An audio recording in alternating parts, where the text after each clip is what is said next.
अस्सलाम वालेकुम एवरीवन। आज हमारे पास है इस आर्टिकल में एक और ब्यूटीफुल सा न्यू कलर।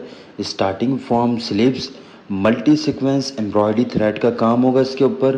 1 यार्ड स्लीव्स का फैब्रिक दिया हुआ है, जिग जैग डिज़ाइन में फुल एम्ब्रॉयडरी की हुई है। और ये इसकी बैक आ गई full heavy embroidery multi sequence के साथ। ये इसका ट्राउज़र दिया हुआ है, ठीक है। और ये इसकी शर्ट नेकलाइन इसमें हैंडमेड रेडी की हुई है ऑन फैब्रिक, क्रिस्टल स्टोन का काम है। और फुल आर्टिकल के ऊपर देख सकते हैं मल्टी सीक्वेंस थ्रेड से काम है, लेंथ विड्थ काफ़ी है।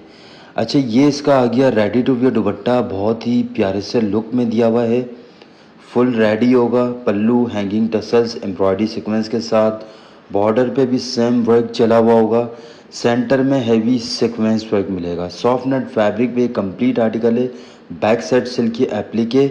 आर्टिकल कंप्लीट हुआ। Thank you so much.